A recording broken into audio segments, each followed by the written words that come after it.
साहेबांना भेटण्यासाठी कुणी तिथे येऊ शकतं. दादा आले, दादांबरोबर अनेक नेते आले, चांगली गोष्ट आहे. शेवटी हीच तर आपली संस्कृती आणि ती जपणं ही सगळ्यांची जबाबदारी. आणि सगळे मोठे नेते अशा पद्धतीने जर संस्कृती जपत असतील तर ती चांगली गोष्ट आहे. आमच्यासारख्या नवीन आमदारांना नाही तर नवीन राजकारणामध्ये काहीतरी करून पाहण्याला जेव्हा काही आधीची पिढी ही संस्कृती जपते हे बघते तेव्हा आम्हाला नक्कीच आवडतं. पण इथं उपस्थित असलेल्या काही कार्यकर्त्यांना वाटतं ही राजकीय नांदी आहे असं म्हणतायत ते. अरे हे बघा, नेते काय करतात, कसं करतात, कधी कधी फक्त आज जाऊन आपल्याला वाढदिवसाच्या शुभेच्छा असं म्हणून बाहेर आलं तरी बाहेर चर्चा चालू होते. तर चर्चेला काय करायचं, त्याच्यापेक्षा आज इथं भेटणं आणि वाढदिवसानिमित्त शुभेच्छा देणं हे जास्त महत्त्वाचं आणि त्याच्याकडे जास्त लक्ष देण्याची जरूरत आहे. प्रफुल्ल पटेल, सुनील हे देखील भेटीमध्ये होते. कुटुंबीय सोडून हे तिघही नेते उपस्थित होते. पण चांगली गोष्ट आहे ना. मी आता शेवटी इलेक्शनच्या काळामध्ये कुणी बरंच काही बोलून जातं. इलेक्शनच्या काळामध्ये बऱ्याच काही ॲलिगेशन तिथे होतात.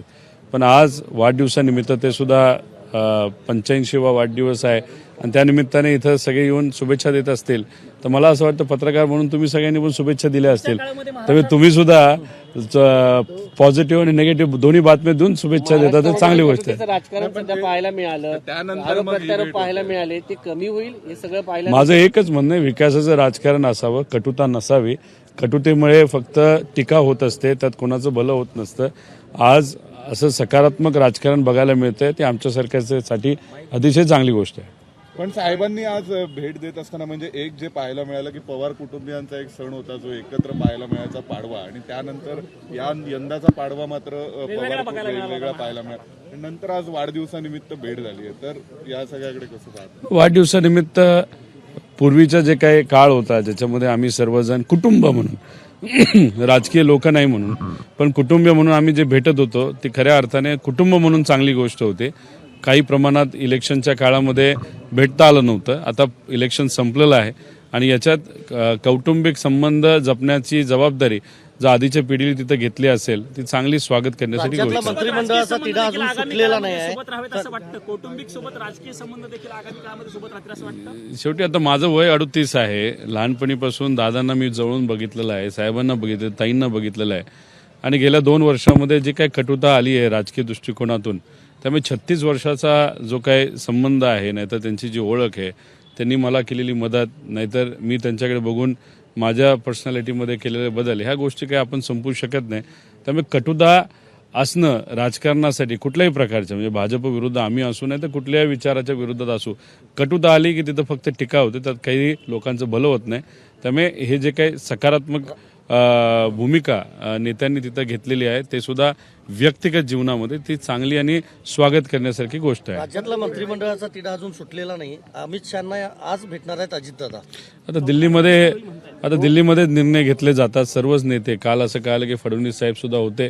एकनाथ शिंदे साहेब मात्र महाराष्ट्र काही सोडताना आपल्याला दिसत नाहीत. पण दादा आणि देवेंद्र फडणवीस साहेब प्रयत्न करत आहेत कुठंतरी महाराष्ट्राला मंत्रिपद तिथं मिळावं आणि लोकांच्या हिताचे निर्णय तिथे घ्यावेत. आणि आम्ही विरोधात असणारे जे सर्व आमदार आहोत आमची सुद्धा इच्छा आहे की या सरकारला 6 महिने तिथं द्यावेत. 6 महिन्यामध्ये जे काही शब्द त्यांनी दिलेले ते पूर्ण करता येतात का काय हे आम्हाला बघावं लागेल.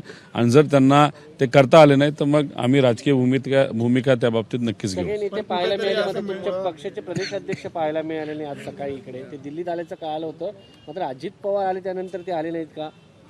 साहेबांनी काहीतरी जबाबदारी दिली असावी, नाही तर त्यांनी स्वतः पक्षाची काहीतरी कुठली तरी जबाबदारी आहेच आणि त्या बाबतीत ते कुठेतरी बिझी असतील. त्यामुळे बिझी असल्याशिवाय ते येणार नाहीत असं मला वाटतं. बिझी नक्कीच असतील कुठं ना कुठेतरी. आता सकाळी नाही आलं. आता मी सकाळी खरं तर यायला पाहिजे होतो पण विमान उशिरा झालं त्यामुळे थोडंसं उशिरा पोहोचलो. त्यांचं विमान सकाळचं कॅन्सल झालं असं संध्याकाळी येतील. त्यामुळे कधी येतील हे आपल्याला सांगता येणार नाही. थोडंसं लवकर आले असते तर कौटुंबिक भेटीमध्ये तुम्हाला पण एक सहभाग घेता आला असता. आता 9 पर्यंत पोचायचंच होतं की सकाळचा वेळ त्या ठिकाणी तो गेला असला तर ठीक आहे. आता पवारसाहेब पार्लमेंटमध्ये गेलेले आहेत, पवारसाहेबांना भेटायचं होतं आणि मला या भेटीबद्दल कुठेही काही माहीत नव्हतं. त्यामुळे इथे येऊन फक्त साहेबांना भेटणं माझ्यासाठी महत्त्वाचं होतं आणि त्यांना आता भेटेल परत आले, कारण का हाऊस चालेल नाही चालेल हे सांगता येणार नाही. तर साहेबांना भेटेन आणि परत एकदा महाराष्ट्रासाठी आम्ही जाऊ. पण साहेब सगळेच जण म्हणतात की आम्हाला या भेटीबद्दल माहिती नव्हतं, कुठल्याही प्रकारची पूर्वसूचना नव्हती आणि अजितदादा कालपासून आले तर त्यांची काल काही कुठली वेगळी भेट झाली नाही. मग असं म्हणायचं का की ते खास साहेबांना भेटण्यासाठी इथे आले होते? नाही, मला माहित आहे शेवटी योगायोग असतो. आता दिल्लीमध्ये गेले 6 महिने मी आलो नव्हतो, आलो ते आजच आलो आणि योगायोग बघा, दादा सुद्धा आज दिल्लीत आहेत, मी आहे, सुप्रियाताई आहेत, पवार साहेब सुद्धा आहेत. तो योगायोग, त्यामुळे राजकारणामध्ये योगायोग असतो. पण आज जे औचित्य आहे ते पवार साहेबांचा वाढदिवस आहे आणि पवार साहेबांच्या वाढदिवसानिमित्त इथं तुम्ही बघितलं तर अख्ख्या भारतातील लोक त्यांना शुभेच्छा देण्यासाठी आलेले आहेत. तर मी सुद्धा इथं एक कार्यकर्ता आणि दादा दिल्लीत आहेत, दादांना भेटणार आहात का? म्हणजे दादा पण योगायोगाने दिल्लीत आहात तुम्ही? मला असं कळालं या घराच्या समोरच त्यांना घर मिळालं असं मला कळालं, शेजारी का कुठं का असेना. मिळालं का मिळवलं? आता शेवटी सरकार त्यांचं आहे, ते नाही, पण काही यामध्ये करू एक शकतं. गोष्ट आहे, कौटुंबिक तुमचे संबंध आहेत, पण साहेबांचं जे आत्ताचे हे जे घर आहे हे टाईप 8 आहे. सुनेत्रा पवार ह्या पहिल्यांदा राज्यसभेच्या खासदार झाल्यात, तरी देखील त्यांना टाईप 7चं घर दिलेलं आहे. नाही, दादांना सुद्धा बऱ्याच वेळा दिल्लीला यावं लागतं, त्यामुळे दादांना सुद्धा त्या घराचा वापर हा राजकीय दृष्टिकोनातून असेल, नाही तर इथं आल्यानंतर काही बैठका करण्यासाठी असावा. या अनुषंगाने दोन्ही गोष्टी एकत्रित करून एक निर्णय हा केंद्र सरकारने तिथं घेतला असावा. शेवटी आता ते केंद्र सरकारमध्ये सुद्धा आहेत आणि राज्य सरकारमध्ये आहेत, त्यामुळे सरकारमध्ये असल्यानंतर बरंच काही आपल्याला करता येतं आणि तशीच काही गोष्ट झाली असावी. त्यामुळे घर कुठलं मिळालं याच्या कुणी राजकारण करू नये. योगायोग या घराच्या जवळच ते घर असल्यामुळे चांगली गोष्ट आहे. असं काही घडलंय का की त्यामुळे त्यांना आज साहेबांची आठवण आली असावी किंवा काय? नाही, तुम्ही कसं आहे की आता बार्गेनिंग सुरू आहे. पवार अजितदादांचं वय 65-67 आहे, 63 वयापर्यंत पवार साहेबांबरोबर ते राहिलेले आहेत आणि याच्यात तुम्ही त्यांचं जे व्यक्तिगत जीवन आहे त्याला राजकीय जीवनामध्ये मिक्स करू नये. आज आपल्या काकाला भेटण्यासाठी दादा आले, येत असताना आपल्या सासऱ्याला भेटण्यासाठी काकी आल्या, आपल्या आजोबाला भेटण्यासाठी पार्थ आला असावा आणि इतरही नेते अनेक 30-35 वर्ष साहेबांबरोबर काम केले, ते इथं शुभेच्छा देण्यासाठी आले. त्या अनुषंगानेच फक्त बघा, यात राजकीय पतंग उडून उद्या उगाच पतंग कापली गेली तर तुम्हाला नैराश्य येईल. त्यामुळे त्याच्यापेक्षा याला एक व्यक्तिगत कौटुंबिक भेटच समजावं असं मला वाटतं. एबीपी माझा, उघडा डोळे बघा नीट.